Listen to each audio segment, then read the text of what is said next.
పవన్ కొడుకు గాయపడ్డారు ఒక అగ్ని ప్రమాదంలో. దానికి సంబంధించి కొన్ని అప్డేట్స్ మనకు లేటెస్ట్ గా అందుతున్నాయి.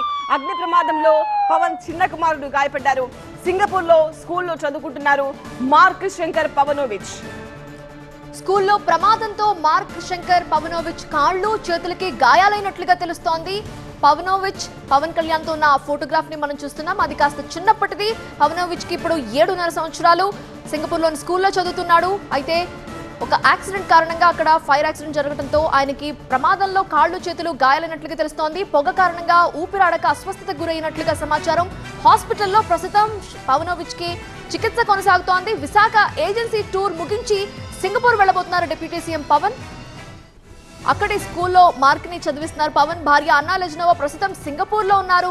విశాఖ పర్యటన తరువాత త్వరగా ముగించుకొని పవన్ కళ్యాణ్ అక్కడికి బయలుదేరబోతున్నట్లుగా సమాచారం.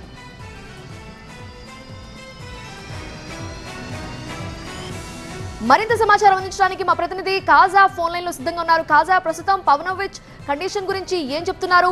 విశాఖ టూర్ త్వరగా ముగించుకొని వెళ్లాలనుకుంటున్నారని తెలుస్తోంది పవన్ కళ్యాణ్. సో ఎన్ని గంటలకల్లా ఆయన బయలుదేరే ఛాన్స్ ఉంది? వివరాలేంటి? ప్రస్తుతానికి అరకులోయ ఏజెన్సీ పర్యటనలో ఉన్నారు డిప్యూటీ సీఎం పవన్ కళ్యాణ్.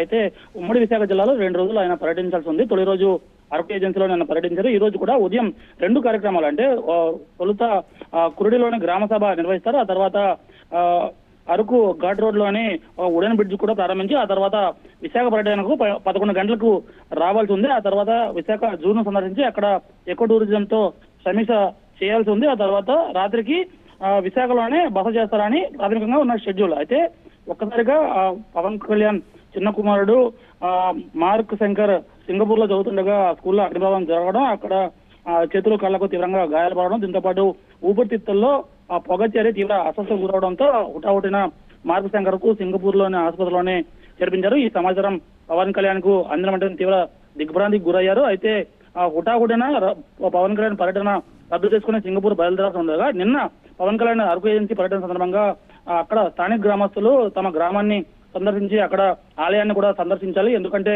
గతంలో పవన్ కళ్యాణ్ వచ్చినప్పుడు ఖచ్చితంగా అధికారంలోకి వస్తారు, ఇందుకోసం మొక్కు కూడా చేసుకున్నామని నేను చెప్పడంతో వాళ్ళకి పవన్ కళ్యాణ్ మాట ఇచ్చారు. అందులో భాగంగానే ఈ రోజు ఉదయం కురుడి గ్రామాన్ని సందర్శిస్తారు. అక్కడ గ్రామ సభ తర్వాత వెంటనే అక్కడ ఉడన్ బ్రిడ్జ్ కార్యక్రమంతో పాటు విశాఖ పర్యటన కూడా రద్దు చేసుకుని నేరుగా అరకు లోయ ఏజెన్సీ నుంచి పర్యటన రద్దు చేసుకుని విశాఖ ఎయిర్పోర్ట్ చేరుకొని అక్కడ నుంచి నేరుగా సింగపూర్ కు బయలుదేరనున్నారు పవన్ కళ్యాణ్. ఇప్పటికే అధికారులకు కూడా సమాచారం ఇచ్చారు, పార్టీ కేంద్రాలకు కూడా సమాచారం ఇచ్చారు. మొత్తం మీద ఓవరాల్ గా చూసుకున్నట్టయితే 2 రోజుల పర్యటనను 1 రోజులోనే ముగించుకొని విశాఖ జిల్లా పర్యటన రద్దు చేసుకొని పవన్ కళ్యాణ్ సింగపూర్ కు బయలుదేరనున్నారు. ఓకే, రైట్ కాజా.